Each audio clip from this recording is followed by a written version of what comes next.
자, 이제 6.4 지방선거가 9일 하흘에 앞으로 다가왔는데요. 이번 선거부터는 처음으로 전국 단위에서 사전투표제가 실시됩니다.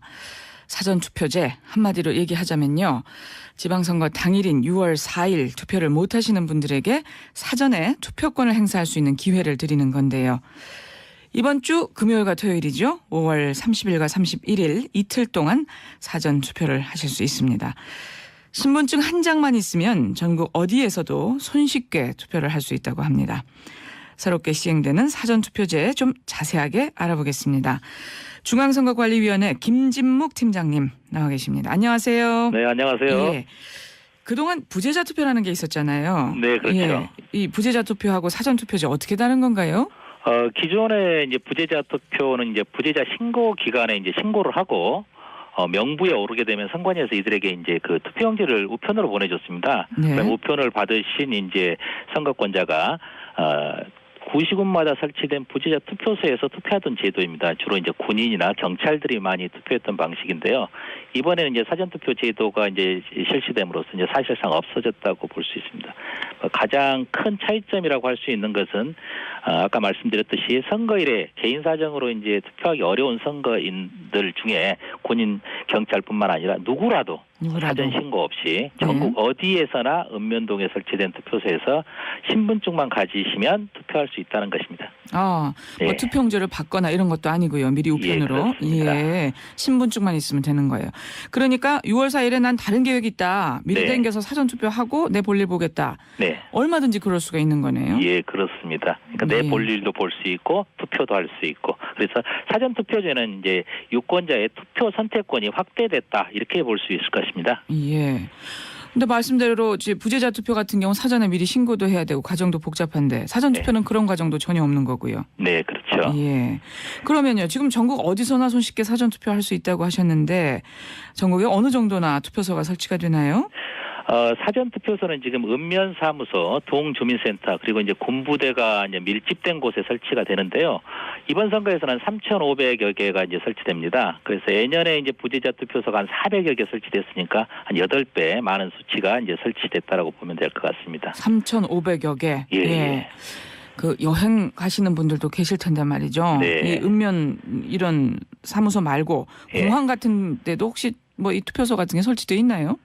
예, 이번에 이제 특별하게 이제 인천국제공항에 이제 사전투표소를 하나 설치했는데요. 인천에는 이제 공항 경비대 경찰이라든가 우리 이제 그 사전투표 기간에 이제 출장 등으로 출국하시는 분들이 있죠. 그렇죠. 이런 사람들이 이제 투표 편의를 도모하기 위해서 이제 인천국제공항에 사전투표소를 설치했습니다. 마침 이제 5월 30일은 이제 우리나라 월드컵 축구 대표팀이 출국하기로 되어 있는 날입니다. 그래서 그래서 출국 전에 인천공항에서 이제 사전투표하고 월드컵에 출전하시면 좋지 않을까 싶습니다. 그렇군요. 예. 5월 30일, 5월 31일 이렇게 이틀 동안이죠. 예, 그렇죠. 몇 시부터 몇 시까지인가요? 사전투표든 선거일 투표든 우리나라 투표 시간은 오전 6시부터 오후 6시까지입니다. 예. 항상 똑같군요. 예, 그렇습니다. 예. 이렇게 되면요, 팀장님, 사실 그 내용적으로는 선거일이 사흘로 늘어나는 셈이 되겠네요. 그렇죠. 그러니까 투표할 수 있는 시간이 선거일 하루에서 이제 사전투표일 이틀이 더 늘어났으니까 총 3일이 되는 거죠. 예, 그렇습니다. 3일. 예. 그러면 좀 선거 투표율도 높아질 수 있을까요? 높아져야 되겠습니다만 모르겠습니다. 투표율 예상은 참 어렵습니다. 다만 이제 저희 선관위로서는 이제 유권자의 투표 참여를 높여야 하기 때문에 이러한 이제 새로운 제도 도입으로 투표율이 많이 올라갔으면 그런 하는 바람을 가지고 있습니다. 예. 여기 질문 있네요. 주민등록증 말고 다른 신분증 이것도 가능한가요? 예. 예, 이런 질문 있네요. 네. 예. 지금 주민등록증이 이제 대표적인 이제 신분증인데요. 주민등록증 외에도 여권이라든가 운전면허증, 그다음에 공무원증, 그다음에 관공서에서 발행한 증명서로서 사진이 붙어 있고, 그다음에 그것으로서 본인 여부를 확인할 수 있는 이런 신분증도 가능합니다. 예. 그렇군요. 학생증 같은 경우는 어떻습니까? 그렇습니다. 학생증도 마찬가지로 이제 사진이 붙어 있다면 신분증으로 사용할 수 있습니다. 신분증으로도 활성화할 수 있고요. 그렇습니다. 예. 그러면요, 지금 5월 30일, 31일 이틀 동안 사전투표 마감한 뒤에 관내 투표함과 관내 투표는 어떤 식으로 보관되고 또 어떤 식으로 이송이 되는 건가요? 지금 현재 이제 그 투표 방식이 조금 이제 그 사전 투표는 일반 투표소가 조금 다릅니다. 많이 다르지는 않는데요. 이제 관내 투표라고 하는 것은 이제 해당 주소지에서 투표하시는 분들이고, 관외 투표라고 하는 것은 이제 해당 주소지를 벗어나서 이제 투표한 경우인데요. 예를 들어서 이제 서울 종로에 주소를 두신 분이 종로에 있는 사전 투표소에 가신 경우에는 관내 투표 방식으로 진행합니다. 그런데 서울 종로에 주소를 두신 분이 제주도로 출장해서 제주도 사전투표소에서 투표한 경우에는 관내 투표 방식으로 진행하거든요. 그래서 관내 투표함은 투표함째로 그냥 투표가 끝나면 보관했다가 구시군 선거관리위원회로 이송을 하고, 그다음에 이제 구시군 선거관리위원회에서 선거일 6시까지 보관했다가 개표장으로 이동해서 개표하는 거고요. 그다음에 관외 투표함은 기존의 부재자 투표하고 같습니다. 그때 우편으로 이제 그 해당 다시 선거구로 보내줘야 되기 때문에 우체국에 인계를 하게 되면 우체국이 안전하게 해당 선거관리위원회로 이 그 해송용 봉투를 보내주는 그런 절차를 가지고 있습니다. 예. 모든 선거에는 여야 참가님들 빠짐없이 투개표 과정 지켜보게 되잖아요. 사전투표도 마찬가지인가요? 그렇습니다. 사전투표도 투표 관리입니다. 그래서 이제 그 사전투표 참관인이 사전투표의 전 과정을 참여하는데요. 투표용지 교부 과정, 그 다음에 진행 과정 감시할 겁니다. 그 다음에 이제 그 사전투표의 이제 그 봉인 과정, 또 이송 과정 이런 데도 참여해서 공정한 투표 관리가 되도록 아마 감시 활동을 철저히 할 것입니다. 예. 아니 왜 그 사전투표제 하지 말라고 선동하는 내용의 글을 올린 한 시민이 지금 검찰에 고발됐잖아요. 네, 그렇습니다. 그래서 또 여쭤봤습니다. 한번 확인차. 사전 투표하지 마세요. 뭐 투표 조작하거나 투표 우편을 바꿔치기 해요. 뭐 이런 주장 한 분이. 터무니없는 주장이고요. 그러니까요. 투표 과정은 말씀드렸듯이 선거관리위원회 투표사무원, 그다음에 이제 우리 참관인들이 다 같이 진행하고 있기 때문에 투표소가 여러 개 있다고 해서 투표용지를 마음대로 이렇게 그 제작할 수 있는 게 아닙니다. 다 절차를 밟아서 법의 규정에 따라서 이렇게 정상적인 절차를 밟아서 진행되기 때문에 터무니없는 주장입니다. 예. 네.